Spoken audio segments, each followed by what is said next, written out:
universe happens according to the grand plan. But the stranger that arrived in Halcyon was an unplanned variable.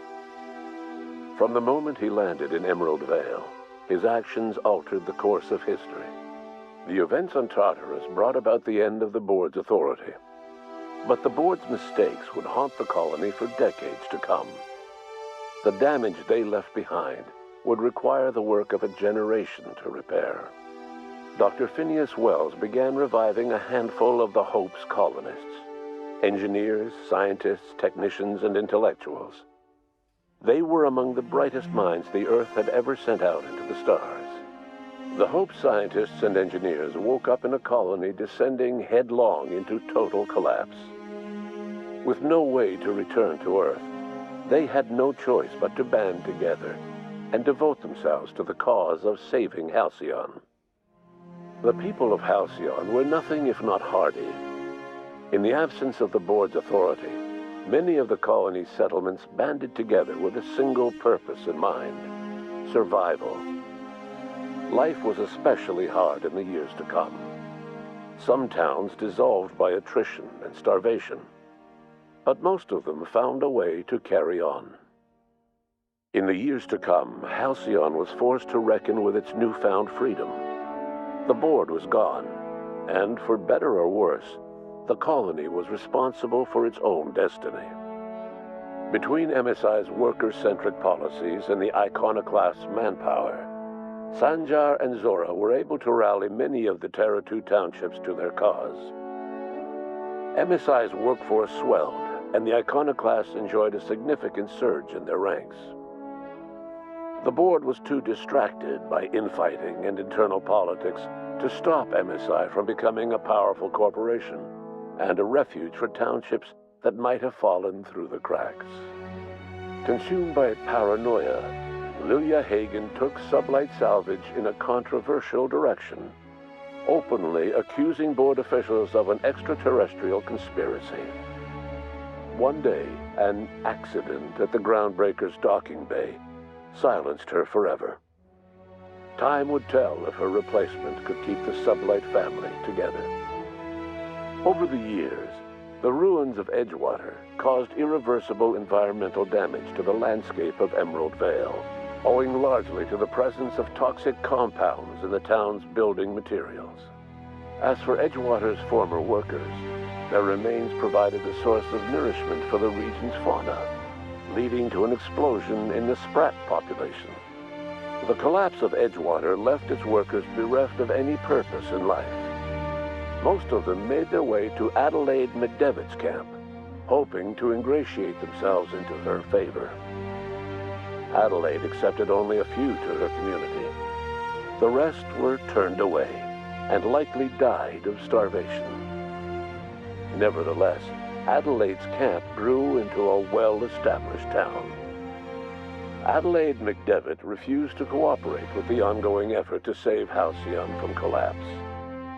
A sympathetic deserter stole a copy of her research and delivered it to the Hope's scientists.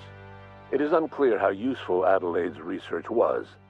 An optimistic estimate suggests her work may have bought Halcyon another few years of survival. Adelaide would never know. She died that winter. Under the leadership of Junlei Tennyson, the Groundbreaker held firm against corporate influence. The ship's mechanical stability gave Junlei the time to educate a promising generation of engineers schooled in her family's traditions. The future of the Groundbreaker looks promising.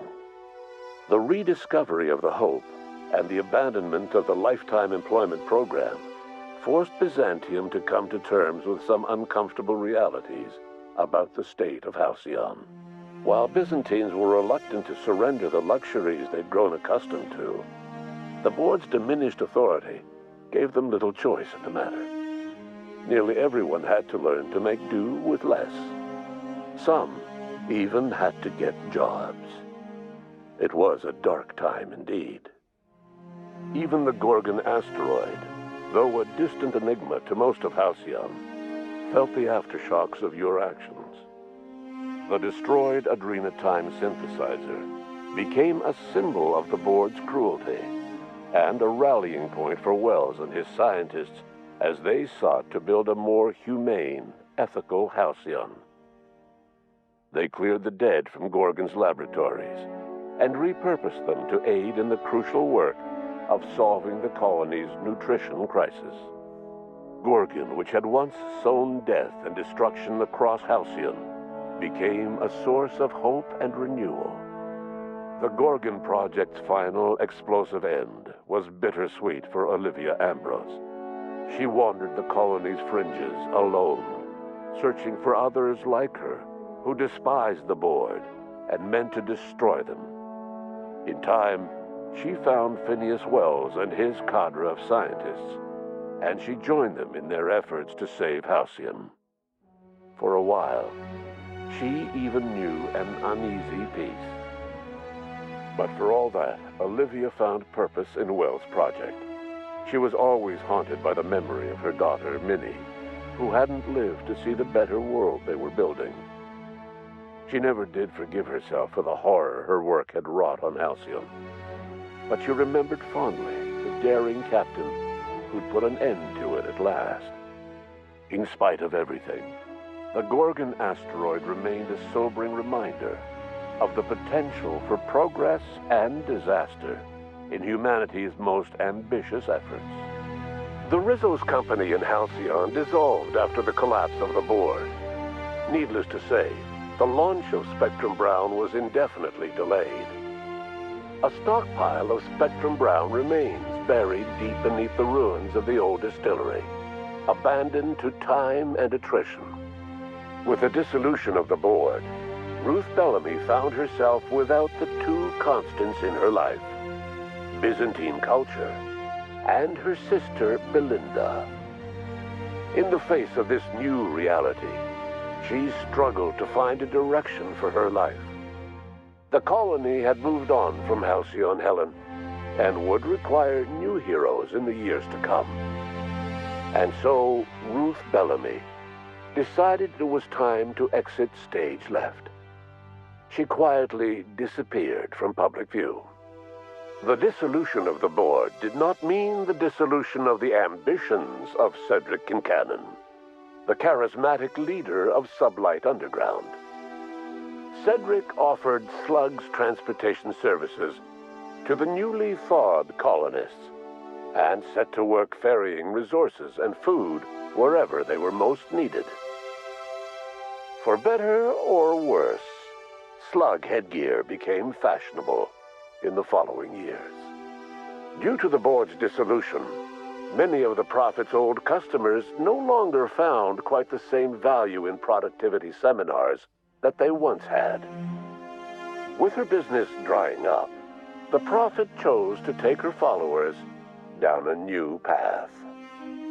Months later, salvagers on Eridanos found clues leading them to a seemingly abandoned bunker out in the wilderness. Inside, they discovered horribly mangled corpses, sacrificed to a blood-scrawled portrait of a sprat-headed deity. The Prophet was not among the bodies. Ellie savored her adventures on the Unreliable. Once they were done, she returned to life as usual, running missions of dubious legality, shunning respectable work, and living life to the fullest. She meant to reach out to her one-time captain, but she was always bad at keeping in touch. Life in Halcyon was sobering for Felix Millstone. The grand revolution he dreamed of never came. There was no great awakening for the colony, no celebrations in the streets. There was only the hard, desperate work of trying to repair a broken colony. Felix never had a head for numbers, but if there was labor to be done, he was there to help.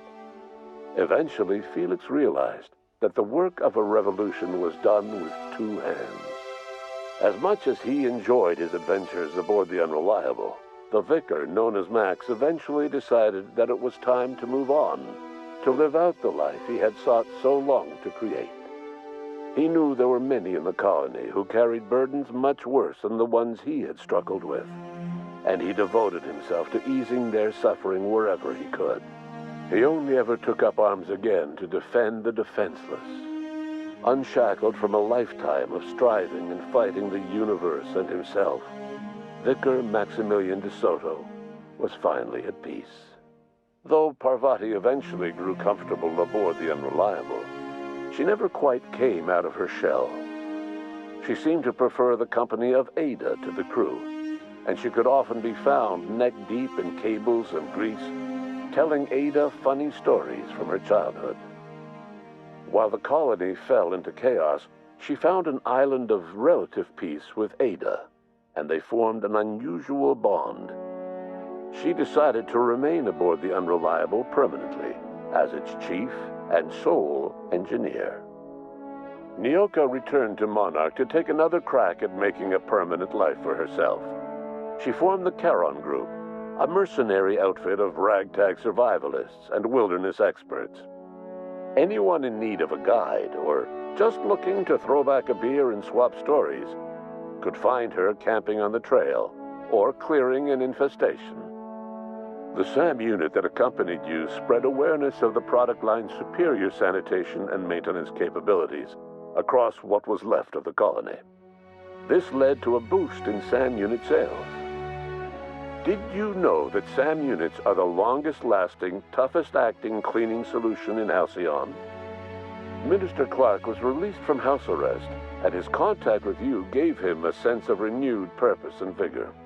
Once it became clear that no help would be coming from Earth, he threw his considerable efforts and talents into helping Halcyon manage the crisis before it. Chairman Rockwell served as the public face for the changes in Halcyon to come. Whenever you needed strings pulled or a voice to sell a policy change, Rockwell was only too happy to oblige. As for Dr. Phineas Wells, he spent his remaining years in his orbital lab. He eventually came to terms with his own past and was able to forgive the mistakes of his younger self by devoting his remaining years to serving the colony. In the end, Dr. Wells was able to save every scientist and engineer aboard the Hope. Over the next decade, nearly all of the Hope's remaining colonists were successfully revived. Halcyon saw a period of rapid technological and scientific advancement. Breakthroughs in dietary supplements saved the colony from starvation. Geoengineering projects and social reforms began to change the structure and character of the colony.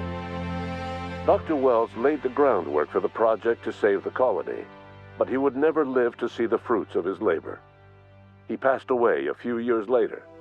His work was carried on by the scientists and engineers he revived. Today, Halcyon has stabilized. The people of the colony work hard to adapt to their new circumstances. Nearby colonies send aid and supplies. Life will never be easy in Halcyon, but for the first time in its history, there exists a sense of real, genuine hope about the future. And what about you, the unplanned variable in the history of Halcyon? Long after Wells passed away, you carried on his work with more energy, determination, and brilliance than he could ever muster. The years that followed were hard, but Halcyon survived by the efforts of the Hope's most promising colonists, the greatest of which was you. No one knows what's happened to Earth, and no one knows what the future has in store for Halcyon. All we know for certain is this: the name of the Unreliable and that of its intrepid captain will remain the subject of countless stories for years to come.